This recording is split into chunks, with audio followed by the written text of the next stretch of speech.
Hello दोस्तों, नमस्कार। कैसे हैं आप सब लोग। तो दोस्तों, स्वागत है आपका मेरे यूट्यूब चैनल सुनील कौशल में। आज का वीडियो थोड़ा सेंसिटिव है। कोई भी गलती हो तो माफ़ कीजिएगा, क्योंकि आज जैसे आपने देखा होगा, जो आपने पोस्टर देखा होगा, उस पर लिखा है शिक्षा एक व्यापार। Education has become kind of business now. तो दोस्तों, काफ़ी हद तक ये एक सच्चाई बन चुकी है, क्योंकि शिक्षा का अभी तक जो महत्व हमने आज तक सुना है, जो मेरे बड़े बुजुर्ग हैं या हम साथी हैं, वो मेरी इस बात से एग्री करेंगे। कमेंट बॉक्स में ज़रूर लिखिएगा कि मैं गलत बोल रहा हूँ या सही। अगर गलत बोल रहा हूँ, मैं पहले माफ़ी मांग रहा हूँ। शिक्षा का मतलब संस्कार होता है, मैं तो ये समझता हूँ। हुनर तो सभी में था, सभी में होता है। आज के बच्चे म्यूज़िक में बहुत अच्छा कर रहे हैं, डांस में बहुत अच्छा कर रहे हैं, स्पोर्ट्स में बहुत अच्छा कर रहे हैं, बिजनेस में बहुत अच्छा कर रहे हैं, और यूँ कहें कि अपने हुनर के मुताबिक बहुत अच्छा कर रहे हैं। और इसी तरह का हुनर हम लोगों में भी बचपन में होता था, लेकिन फिर भी स्कूल भेजा जाता था कि स्कूल में जाकर के आपको संस्कार मिलेंगे। बहुत तरह के अलग अलग तरह के बच्चे, टीचर की सीख, और हमें डंडे लगा करके भी, मतलब पूरा डर होता था कि स्कूल जाना है। और सिर्फ स्कूल में किताबें पढ़ने के लिए नहीं हम जाते थे, स्कूल में कुछ सीखने के लिए भी जाते थे। स्कूल में सिर्फ नंबर लेने के लिए नहीं जाते थे, स्कूल में सिखाया जाता था। जब टीचर हमें शुरू में, छोटा बच्चा होता है ना, तो रोता है, अपने मम्मी डैडी को बोलता है मैंने नहीं स्कूल जाना, क्योंकि उसका दिल नहीं लगेगा, क्योंकि उसको पता है यहाँ कौन है मेरा, ये माँ बाप ही तो मेरे हैं। लेकिन धीरे धीरे स्कूल के प्रिंसिपल, स्कूल के टीचर कोशिश करते हैं कि वो बच्चा धीरे धीरे हमारे स्कूल में सेटल हो जाए। ऐसा ही पहले होता था। और बच्चा, फिर उसकी दोस्ती करवाते थे, बच्चों में एक्टिविटीज़ करवाते थे। माफ़ कीजिएगा। और धीरे धीरे बच्चे का मन थोड़ा डाइवर्ट हो जाता था उन बच्चों के साथ, टीचर्स के साथ। जब 1 2 3 महीने बीत जाते थे और बच्चा थोड़ा सेट हो जाता था, तो कई बार एक दिन बच्चा देखता है अचानक टीचर को गुस्सा आ जाता है, बच्चा डर जाता है। बच्चा घर में बताता है टीचर को बहुत गुस्सा आया था। पेरेंट्स बताते हैं क्या, क्यों आया था? अरे उस बच्चे ने ये गलती कर दी थी। पेरेंट्स बोलते हैं बिल्कुल सही, गुस्सा किया था। पेरेंट्स सपोर्ट करते थे। और बच्चा पूछता भी, कई बच्चे पूछते भी हैं क्यों भाई? अरे भाई, गलती करोगे तो उसकी सज़ा ज़रूर मिलेगी, आप भी गलती करोगे तो आपको भी मिलेगी। बच्चा मेंटली तौर पर प्रिपेयर हो जाता था कि गलती नहीं करनी है। और जब बच्चा लगातार उसी स्कूल में जाता है, टीचर बोलता है होमवर्क किया है, जिसने होमवर्क नहीं किया है ना, कल डंडे पड़ेंगे, कल मैं क्लास से बाहर निकाल दूंगा, कल मैं पेरेंट्स को बुलाऊंगा। वो एक ट्रिक होता था कि बच्चा पढ़े, बच्चा कहना माने, बच्चे के अंदर पेशेंस आए, सब्र आए, बच्चा अच्छे और गलत को पहचान सके, बच्चे के अंदर थोड़ा डर भी आए। दोस्तों, ज़िंदगी में जैसे हम बड़े हो गए हैं, कोई भी गलत काम करने से पहले 10 बार सोचते हैं, डर होता है मन में कि नहीं, इससे ये हो गया तो फिर क्या होगा। कोई हमें कोई गलत बोल दे, हम थोड़ा पेशेंस से उसको समझाते हैं भैया ऐसे मत बोल। लेकिन कई आजकल बहुत एग्रेशन भी होते हैं, दे दनादन, क्योंकि पेशेंस ख़त्म हो गई है। अब क्योंकि टॉपिक क्या है, शिक्षा एक व्यापार, और मैं बता कुछ और रहा हूँ, दोस्तों मैं वहीं आऊँगा। लेकिन ये बताना आपको बहुत ज़रूरी है कि उस समय शिक्षक, टीचर, अध्यापक बच्चों को ये चीज़ें सिखाते थे।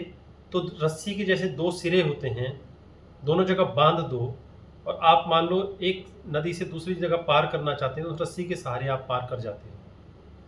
अगर ये रस्सा, एक भी सिरा दोनों में से ढीला पड़ जाए, आप बिल्कुल नदी में गिर जाओगे। वैसे आज के बच्चों के हालात होने जा रहे हैं, हो रहे हैं। क्योंकि टीचर के हाथ बांध दिए गए हैं।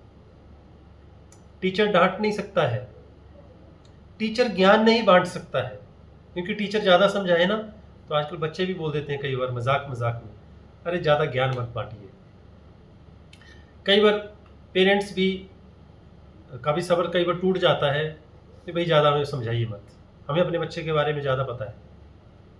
पहले उल्टा होता था, टीचर ज़रा बता भी दे ना कि आपका बच्चा, कई बार शरारत शरारत में टीचर बात करते थे पेरेंट्स को कि भाई मैं आपके बारे में थोड़ी इसकी बुराई करूँगा ताकि डर बना रहे।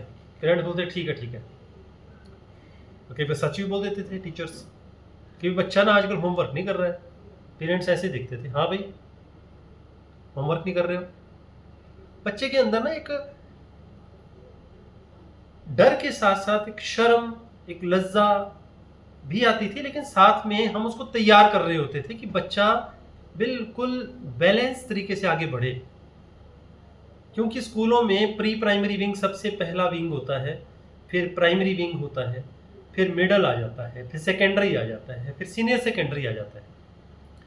एलकेजी से लेकर के 12th क्लास तक हर टीचर की जिम्मेदारी बनी होती है कि अगर यहाँ से बोलते बीज को अच्छे तरीके से खाद नहीं मिली, पानी नहीं मिला, तो आगे वो अच्छा पौधा, अच्छा पेड़ नहीं बन पाएगा, गिर जाएगा। कोई भी टीचर, कोई भी माँ बाप ये नहीं चाहेंगे कि हमारा बच्चा गलत संगत में चला जाए, हमारा बच्चा डिप्रेशन में चला जाए। लेकिन एक हवा आजकल क्या बना दिया गया है, मार्क्स, नंबर 99% आने चाहिए। नंबर कम क्यों आए मेरे बच्चे के? दोस्तों आप अपना पुराना वक्त याद कीजिए। एक बच्चे को मान लो मैथ्स नहीं आ रहा है, आप ये बोलेंगे कि आप मेरे पास आपका बच्चा पढ़ता है, इसके नंबर ज़्यादा क्यों नहीं आए? टीचर पहले ये बोल देते थे नंबर मेरी कोई गारंटी नहीं इसकी पास होने की, भाई ये बिल्कुल वीक है। अब उल्टा आ गया, आपके पास पढ़ता है, ये फेल कैसे हो रहा है? तो थोड़ा जो टीचर की गरिमा है वो काफ़ी हद तक गिरती जा रही है, ये एक सच्चाई है। जो जो मेरी बात से सहमत होंगे प्लीज़ कमेंट बॉक्स में जरूर लिखिएगा। मैं काफ़ी वीडियोस बनाता रहता हूँ, जो मन में भावना है वो बताता हूँ। मैं भी टीचर रहा हूँ 20-25 साल तक। ऐसा नहीं है, मेरे साथ तो पेरेंट्स का बिहेवियर बहुत अच्छा रहा है। मैं पेरेंट्स को कुछ नहीं कह रहा हूँ। शिक्षा एक व्यापार, मुद्दा ये है कैसे बन गया। धीरे धीरे एक ट्रेंड स्टार्ट हो गया था कोचिंग का। चलो अच्छी बात है, जो बच्चे ज़िंदगी में पीएमटी, एसएससी, यूपीएससी क्लियर करना चाहते हैं कोचिंग सेंटर में ज़रूर जाएं। प्राइवेट स्कूलों का जो माहौल है ज़्यादा बनता चला गया, ये भी अच्छी बात है। चलो, लेकिन ये अच्छा स्कूल है, ये बुरा स्कूल है, ये बेकार स्कूल है, ये बहुत अच्छा स्कूल है। मैं गवर्नमेंट स्कूल का एक प्रोडक्ट हूँ और आईबी लेवल तक काम कर चुका हूँ। मैंने अपने अंदर, अपने जहन में देखा कि अच्छा और बुरा क्या होता है। टीचर तो टीचर होता है, शिक्षा तो शिक्षा होती है, पढ़ाई तो पढ़ाई होती है। ये इंस्टीट्यूट बहुत अच्छा है, आप इस बच्चे को ना कोचिंग में डाल दो। क्यों डाल दो भाई कोचिंग में? क्या स्कूल के टीचर अच्छा नहीं पढ़ा रहे? नहीं पढ़ा रहे जी। क्यों नहीं पढ़ा रहे? तो इस तरह से बहुत छोटे छोटे मुद्दे में अब आप लोगों को बताने वाला हूं। पहला मुद्दा, पेरेंट्स को लगता है कि मेरे बच्चे के 90+% मार्क्स आएंगे तभी मेरा बच्चा कल को आईएएस ऑफिसर बन जाएगा, या नीट क्वालिफाई कर लेगा 12th के बाद, या कोई भी गवर्नमेंट का एग्ज़ाम पूरा कर लेगा। दोस्तों कड़वी बात बोल रहा हूँ, लेकिन सच बात बोल रहा हूँ। 15 साल पीछे चले जाओगे तो जिनके 50% मार्क्स भी आते थे उन्होंने भी यूपीएससी क्लियर किया है। बहुत सारे एग्जाम्पल मिलेंगे। जिसने कभी कोचिंग ही नहीं ली उन्होंने भी किए हैं, कोई बिरले लोग नहीं हैं, उनकी मजबूरी थी, कोचिंग नहीं ले सकते थे। तो मार्क्स से बच्चा एंट्रेंस नहीं क्लियर कर सकता, ये भूल जाइए। नॉलेज के बेसिस पे ही बच्चा एंट्रेंस क्लियर कर सकता है। दूसरा पॉइंट, पिछले जो 10 सालों में मार्किंग सिस्टम हुआ उसमें ग्रेसिंग का सिस्टम आ गया। उसमें ये भी आ गया कि 10th क्लास में बोर्ड ही हटा दिया गया। फौज में जब हम जाते हैं तो कई तरह की ट्रेनिंग होती हैं, कई तरह के बैरियर्स होते हैं, उसमें तैयार किया जाता है, आपको सॉलिड बनाया जाता है। 10th क्लास का जब बोर्ड हट गया तो बच्चों का एक बैरियर तो हट गया, अब उनके लिए एक ही बैरियर रह गया, वो था 12th क्लास। तो दोस्तों, जब बच्चा सीधे ही पास होता चला गया, नहीं तो 8वीं क्लास तक बोर्ड होता था, 10th क्लास में बोर्ड होता था, 12th क्लास में बोर्ड होता था, बच्चे में एक डर होता था कि मुझे बोर्ड क्लियर करना है। तो +2 तक अब बच्चे के दिमाग से वो डर खत्म। लेकिन उससे क्या नुकसान हुए? उससे पहला नुकसान हुआ कि बच्चे के मन में जब डर ही नहीं है कोई, तो वो आराम से रीडिंग, नंबर 1, बच्चों में रीडिंग करने की आदत जो है काफ़ी हद तक ख़त्म हो गई। दूसरी, dependent on tuitions and coaching, ज़्यादा से ज़्यादा बच्चे कोचिंग और ट्यूशन पर डिपेंडेंट हो गए। तीसरी, प्रेशर ऑफ मार्क्स, पेरेंट्स की तरफ से भी ये सोच रहती है कि मैं आजकल 80% की क्या वैल्यू है यार, 90+ आने चाहिए। तो बच्चे के मन में एक प्रेशर भी रहता है, अगर ऐसे इतने मार्क्स नहीं आए तो क्या होगा। बच्चा बहुत सेंसिटिव होता है, 16 साल की उम्र तक बच्चा हर वक्त सेंसिटिव रहता है, उसके अंदर एक धक धक लगी रहती है। तो वो जो टीचर का डर, पेरेंट्स का डर, वो जो चीज़ें थी एक ओवरऑल डेवलपमेंट वाली, वो तो अब है नहीं। अब सारी जिम्मेदारी या तो पेरेंट्स पर आ जाती है या टीचर पे आ जाती है या फिर स्कूल पे आ जाती है। और पेरेंट्स के पास एक ही ऑप्शन होती है, ये स्कूल में पढ़ाई अच्छी नहीं है, दूसरे स्कूल में डाल देते हैं, वो अच्छा स्कूल है। वो तो चलो एक तरफा से ठीक है, लेकिन दूसरे तरफा से अरे इसको ट्यूशन रख लेते हैं, कोचिंग रख लेते हैं। आप गवाह हो कि हमारे देश में कोचिंग सेंटर की तादाद बढ़ती चली गई लगातार। तो जो बच्चे गरीब घरों से हैं, जो अफोर्ड नहीं कर सकते हैं, उनके मन में भी भावना शायद ये आई होगी, मैं कोचिंग क्यों नहीं ले सकता। तो उनके पेरेंट्स में भी ये भावना आई कि मैं भी अपने बच्चे को कोचिंग में डालूंगा। लेकिन मेन मुद्दा क्या है बच्चे को पढ़ाने का? बच्चे को पढ़ाने का सबसे मुद्दा जो है, एज ए पेरेंट अगर आप बात करो, मेरा बच्चा एक अच्छा इंसान बने, मेरा बच्चा इस लेवल तक पहुंच जाए कि वो खुद सरवाइव कर सके, सरवाइव करने के लिए इतना कमा सके कि हमसे ना मांगना पड़े, अपने आने वाले जनरेशन, अपने आने वाले परिवार को पूरी तरह से अच्छी तरीके से पाल पोस सके। उसके लिए पैसे की ज़रूरत है, तो हर कोई चाहेगा मेरा बच्चा आईएएस ऑफिसर बने, नहीं बना तो चलो डीसी बन जाए, मतलब डीसी नहीं बन सका एसडीएम बन जाए, एसडीएम नहीं बना तहसीलदार बन जाए, अगर सिविल सर्विसेज में नहीं तो क्लैरिकल में ही सही। इतने सारे गवर्नमेंट के एग्ज़ाम होते हैं, हर माँ बाप चाहते हैं कि मेरा बच्चा दो चीज़ें ही एक्सपेक्टेशन होती हैं हमारे बच्चों से, एक मेरा बच्चा एक अच्छा इंसान बने और पढ़ लिख करके अपना अच्छा करियर बना सके। ठीक है, ये चीज़ 20 साल पहले इतने प्रेशर में नहीं होते थे पेरेंट्स, अब एक हवा बन गया है, मेरे बच्चे के मार्क्स कम आए, मेरे बच्चे के मार्क्स कम क्यों आए, मेरा बच्चा वीक क्यों है। और इसका फ़ायदा उठा लिया कोचिंग सेंटर्स ने कि आपका बच्चा तो बहुत वीक है, आप हमारे कोचिंग सेंटर में लाइए। और तो और स्कूलों में भी आप देखोगे बहुत सारे स्कूलों के टाई अप हो गए हैं जी। दोस्तों 2 बजे तक बच्चा, सुबह 7 बजे का 6 बजे का उठा हुआ होता है, 2 बजे तक वो पढ़ाई करता है, स्कूल में रहता है। हर स्कूल में तो एसी नहीं है ना, बच्चा वहाँ पढ़ाई कर रहा है, 2 बजे के बाद उसको खेलना कूदना भी चाहिए, थोड़ा बहुत टीवी भी देखना ज़रूरी है आजकल, थोड़ा रिक्रिएशन हो जाती है, पेरेंट्स के साथ बैठना भी ज़रूरी है। बच्चा सुबह 7 बजे का लगा है, 2 बजे घर आ रहा है, 2 बजे के बाद वो डायरेक्टली कोचिंग सेंटर में जा रहा है, ट्यूशन में जा रहा है, शाम के 5-6 बज जाते हैं। आज की डेट में बच्चा इतना प्रेशर में है कि बच्चा आपके साथ भी बात नहीं कर पाता है, अपने दिल की बात नहीं कर पाता है।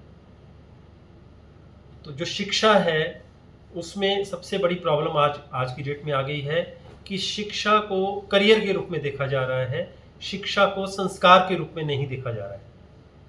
कितने ही बच्चे हैं जो अपने पेरेंट्स को चरण स्पर्श करते हैं, हर मतलब आदर सत्कार करते हैं, वो चीज़ें बहुत कम हो गई। कोई गेस्ट आए तो उस पर खुश होते हैं, किसी के घर जाना अच्छा लगता है। टाइम ही नहीं है कि मेरा बच्चा कोचिंग में जाता है। स्कूल्स का भी एक प्रेशर होता है, आपके बच्चा बहुत वीक जा रहा है, कम मार्क्स आ रहे हैं। तो दोस्तों, मैं आप लोगों को सिर्फ इतना कहना चाहता हूँ इस वीडियो के माध्यम से, खासकर पेरेंट्स को, पहले तो पेरेंट्स को कहना चाहूँगा, मार्क्स पर फोकस मत कीजिए, सिर्फ नंबरों के आधार पर। क्योंकि एक 25 साल की उम्र तक बच्चा जितना मर्जी पढ़ लेगा, कुछ बन जाएगा, लेकिन ये 25 साल की उम्र तक ही उनकी ओवरऑल डेवलपमेंट का टाइम होता है। अगर हमने बच्चे को संस्कार, शिक्षा और अपना टाइम नहीं दिया, मिक्सअप नहीं हुए, तो वो भी 25 साल के बाद कहीं पे भी जॉब करेगा, अकेला फील करेगा, एलोन फील करेगा। उसको साथियों की ज़रूरत उस टाइम महसूस होगी, तब कोई पढ़ाई नहीं होगी, सिर्फ जॉब होगी।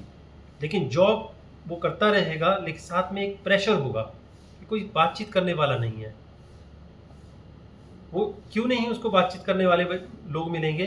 क्योंकि ये एक चेन बनती चली जा रही है। पहले जॉइंट फैमिली होती थी, फिर न्यूक्लियर फैमिली होगी, अब तो अकेले अकेले लोग रहने लग गए हैं।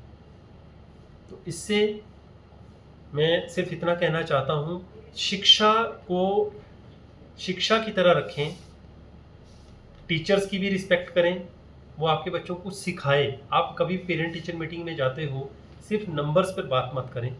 पहली बात, टीचर्स के साथ ये भी पूछें कि मेरा बच्चा मतलब अपने बच्चे के साथ बात करें, टीचर के साथ भी बात करें। मतलब एक ट्रायंगल बना रहना चाहिए, स्कूल का, पेरेंट्स का और टीचर्स का एक ट्रायंगल बना रहना चाहिए। और बीच में कौन होते हैं? बच्चे सेफ होते हैं, बिल्कुल। पेरेंट्स को टीचर्स की सपोर्ट करनी चाहिए, टीचर्स को स्कूल की सपोर्ट करनी चाहिए, मतलब मैनेजमेंट की, बच्चों को पढ़ाने में पूरा दिल लगाना चाहिए। और मैनेजमेंट को फिर पेरेंट्स की सपोर्ट करनी चाहिए। पेरेंट्स की कोई प्रॉब्लम है, मैनेजमेंट से बात करें। कोई टीचर से संबंधित है, मैनेजमेंट से बात करें। बच्चे को बीच में ना लाएं, पहली बात। दूसरी बात, बच्चे पर प्रेशर ना डालें मार्क्स का। बच्चे को रिलैक्स तरीके से पढ़ने दो। रिलैक्स तरीके से बच्चा पढ़ेगा तो उस पर मेंटल प्रेशर नहीं होगा, ठीक है, और बच्चा बड़े आराम से अच्छे मार्क्स भी लेगा। ये मत सोचो सिर्फ कोचिंग से ही बच्चा पढ़ाई कर सकता है। सेल्फ कोचिंग से बच्चे की इंटेलेक्चुअल पावर ज़्यादा बढ़ती है। इसलिए कोचिंग पर भी बहुत ज़्यादा डिपेंडेंट नहीं रहना चाहिए। यस, ठीक है, आपको लगता है कि एक्स्ट्रा कोचिंग करने से बच्चे को फ़ायदा मिल सकता है, वो अच्छी बात है, लेकिन उस पर उतना बच्चे पर हावी मत हुई। स्कूलों से रिक्वेस्ट है कि बच्चों के मार्क्स तो ठीक है, बच्चों की शिक्षा पर ज़्यादा हमें फोकस करना चाहिए कि क्या हमारे बच्चों को जो अच्छे संस्कार हैं वो मिल पा रहे हैं कि नहीं मिल पा रहे हैं। बिसाइड्स ये जी मैथ्स में वीक है, ये साइंस में वीक है, ये इंग्लिश में वीक है, ये तो बेकार है, ये पढ़ ही नहीं पाता है। बिसाइड्स हमें मोरल वैल्यूज़ पर भी फोकस करना चाहिए। तीसरी रिक्वेस्ट है टीचर से, बच्चों को अगर हम पढ़ाने जा रहे हैं, मोरल एजुकेशन की बहुत वैल्यू होती है दोस्तों। मोरल एजुकेशन का ही दूसरा नाम शिक्षा का आधार होता है। जितनी मोरल वैल्यूज़ पे काम करेंगे उतना बच्चे भी आपको याद रखेंगे। तो टीचर से रिक्वेस्ट है कि बच्चों को मोरल वैल्यूज़ पर भी ज़्यादा से ज़्यादा फोकस करें, उन्हें अच्छी बातें बताएं, अपनी लाइफ की बातें बताएं, उनकी लाइफ से रिलेटेड बातें बताएं, उनके करियर से रिलेटेड उनके लिए उनको मोटिवेट करें आने वाले टाइम के लिए। उनको ये मोटिवेट भी करें कि अगर नंबर कम भी आएंगे तब भी आप कामयाब हो सकते हैं। मेरे बहुत सारे ऐसे दोस्त हैं जो पढ़ाई में बिल्कुल वीक थे, लेकिन बहुत अच्छी ऊंचाइयों में अच्छे बिजनेसमैन हैं, कोई नेता हैं, कोई मंत्री हैं। तो हम स्कूल में जाते हैं सीखने के लिए, नंबर लेने के लिए नहीं। तो नंबर्स पर इतना फोकस ना करें, क्योंकि लास्ट में आप लोगों को एक बात और बोलना चाहता हूँ मैं। 12th क्लास के बाद हम कोई भी एंट्रेंस देते हैं, तो एंट्रेंस जब टेस्ट होता है उसमें जितने भी क्वेश्चंस आते हैं ऑब्जेक्टिव टाइप आते हैं, घुमा फिरा के आते हैं। तो उसमें अगर हमारी नॉलेज सॉलिड है, चाहे 50% अंक वाला बच्चा है, अगर उसकी नॉलेज सॉलिड है तो वो बड़े आराम से उसके आंसर दे पाएगा। लेकिन मैंने ऐसे भी स्टूडेंट देखे हैं जिनके 99% मार्क्स हैं, लेकिन एंट्रेंस में फेल हो जाते हैं। इसलिए मार्क्स इतने ज़्यादा इम्पॉर्टेंट नहीं है जितनी नॉलेज है, तो नॉलेज पे फोकस ज़्यादा करें। और दोस्तों, किस स्कूल की फ़ीस ज़्यादा है वो बेस्ट है, और इस स्कूल में तो जी फ़ीस मात्र थोड़ी सी है, बेकार है। सरकारी स्कूल महा बेकार है और प्राइवेट स्कूल बेस्ट है, ऐसा कुछ नहीं है। जो विद्या का मंदिर है, चाहे वो मंदिर में जाओ, गुरुकुल में जाओ, बड़े स्कूल में जाओ, मैं नाम नहीं लूँगा किसी भी स्कूल का, चाहे सरकारी स्कूल में जाओ, छोटे जिसको आप छोटा स्कूल कहते हैं उसमें जाओ, आप किसी में भी जाओ, चाहे झोंपड़पट्टी में एक टीचर पढ़ा रहा है उसके इंस्टीट्यूट में चले जाओ, मतलब उसकी स्कूल में चले जाओ, शिक्षा अच्छी मिलनी चाहिए। कई बार झोंपड़पट्टे में चलाया हुआ स्कूल का शिक्षक भी बहुत अच्छा निकल सकता है। मतलब तो शिक्षा से है, मतलब तो बच्चा अच्छा सीख रहा है कि नहीं, बच्चे में वो संस्कार आ रहे हैं कि नहीं। इस पर बहुत सारी फ़िल्में भी बनी हैं, आपने देखी भी होंगी। उसमें कुछ नाम हैं, जैसे हिचकी मूवी मैंने देखी थी, उसमें बहुत अच्छा एक मोटिवेशनल वे से बताया गया है कि गाँव के बच्चे भी बहुत टॉप पे पहुँच जाते हैं, शहर के बच्चे थोड़ा अवॉइड करते हैं, लेकिन उसमें एक तालमेल दिखाया गया है कि शिक्षा शिक्षा होती है। टीचर का डेडिकेशन बहुत मायने रखता है, लेकिन सबसे ज़्यादा इम्पोर्टेंट रखता है पेरेंट्स का सपोर्ट। तो शिक्षा को व्यापार की तरह ना देखें, शिक्षा को कोचिंग की तरह ना देखें, शिक्षा को शिक्षक की तरह देखें, और एक तालमेल की तरह हम आने वाले अपनी जो नस्ल है, हमारा जो भविष्य है, हमारे जो बच्चे हैं, उसके लिए हम मिल के काम करें। चाहे वो स्कूल है, चाहे वो माता पिता हैं, चाहे वो टीचर हैं, ये 3 लोग हैं, और चौथा जो हमारा स्तंभ है हमारे बच्चे हैं, तभी एक अच्छा हमारे देश का भविष्य बन सकता है। तो आज का वीडियो मोटिवेट करने के लिए था, सब स्कूल वालों को, जो स्कूल के ऑनर्स हैं, सभी टीचर्स के लिए, सभी बच्चों के लिए, और सबसे आदरणीय माता पिता के लिए। आज के वीडियो में कोई भी गलती हुई हो उसके लिए माफ़ दीजिएगा, और साथ में कमेंट बॉक्स में अपने कमेंट लिख सकते हैं। आप मेरे चैनल को सब्सक्राइब कर सकते हैं। आज के वीडियो में कोई भी अगर अच्छी चीज़ लगी हो तो लाइक ज़रूर कर लें।